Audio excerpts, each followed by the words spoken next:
Hey friends, Mark Holmes here, still sitting, waiting to get my truck inspected. We've moved up two places since the last time we spoke. And it's all right because I kind of like sometimes having alone time. It gives me an opportunity to think and so on. You know, it's one of the reasons why I love driving. It gives me an opportunity to kind of clear my head and just get my thoughts and stuff together. So we know that Julio Jones is now going to hold out. Julio's kind of pissed off that, I signed a deal and I'm only getting $10.5 million this year. And I'm looking around some guys that I feel are inferior and they're making a whole lot more money than me. I want to get paid too. And so he's not going to show up for camp this week, which is kind of interesting because there's some people out there that believe that everything you hear on the websites from, Bleacher Report or ESPN and NFL Network is always going to be the way it works out. And there's some Atlanta Falcon fan out there who I remember bragging about how Julio Jones was going to get the biggest wide receiver contract to go along with their quarterback who has the highest paid. And I'm not sure how much you really know about football, but having some of the things that you say, my man, don't really mean anything when it comes to winning in football. Just because you have the highest paid at a position doesn't mean that you're going to win. It doesn't translate into being wins on the field. What it means is you have less money to pay the rest of the team.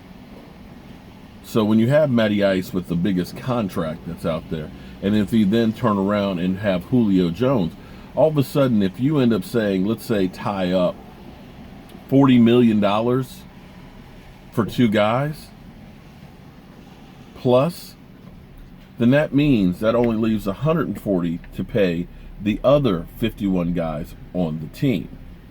And I don't know if you seem to understand that that's not necessarily a good thing. That's been one of the problems for the Dallas Cowboys is we've had too much money, just moved up a space. We've had too much money tied up in a couple of positions, a la, say, 8 players is half of our cap. So then you start looking at the rest of the team, then all of a sudden you're averaging only having about, say, $2.5 million per player after that, a la you don't have depth. So we'll see how that works out if Julio gets a new deal or if he just ends up having to hold off until September or week 6. Which also brings us to, say, an Earl Thomas. That is going to be the $1 million question. Is Earl Thomas going to be holding out? Because we've heard nothing from Earl Thomas that indicates that he's going to show up or officially saying, I'm holding out. We've seen plenty of pictures of him on Instagram, teasing us Cowboys, working out, him liking comments from Cowboy players and things like that. And in the end, I think right now, he is alienating himself from the Seattle Seahawks base. You're getting to see a lot of fans out there that are kind of turning against him, which is kind of sad. But in a way, the more that happens, the more he's going to be kind of forcing the hand. If he doesn't come into training camp, if he sits out in the day-by-day speculation on there, that distraction is not good for the team and, may end up forcing the Seattle to make a move. Reports that you get, sometimes teams will leak information to try and set a narrative, to try and help them in a position, because in the end, you don't want to go out and say, we're going to trade Earl Thomas, because then you devalue him. You always want people to think that you're going to hold on to them to try and offer you more and more, because in the end, he's a commodity that they want to get the most they can from him, as well as every player that's on the field. The bottom line is the teams are trying to use these players and get everything they can out of them for as little money as possible. So it'll be interesting to see how these deals work out.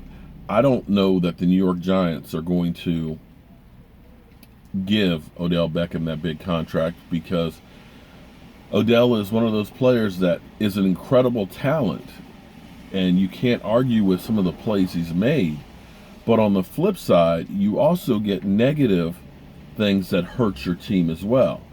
When you have sideline antics, where you're getting beat up by a kicking net, and then you're proposing to the kicking net and making out to the kicking net, or you're crying outside the locker room and putting holes in the wall, or when your team should be focusing in on playoffs, you're down in Miami partying, and then you're making a spectacle of yourself on game day, trying to show everybody how tough you are by wearing shorts and no shirts out in zero weather.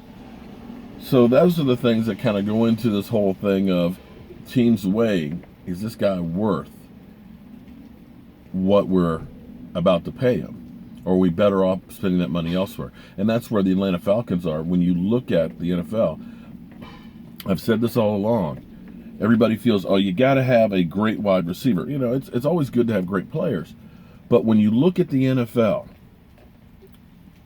you look at the best wide receivers, you look at Odell Beckham, you look at Julio Jones, you look at Antonio Brown, these guys that are having these big, big contracts, you don't see it translate into the teams being that much better, getting the ring. So we'll have to wait and see how that works out. It'll be interesting to see who else is going to hold out. We definitely know Julio Jones, we definitely know Le'Veon Bell, and it's looking like Earl Thomas as well. So as always, friends, hopefully sometime today I'll get this thing inspected so I can go do some stuff. I'll see you guys real soon.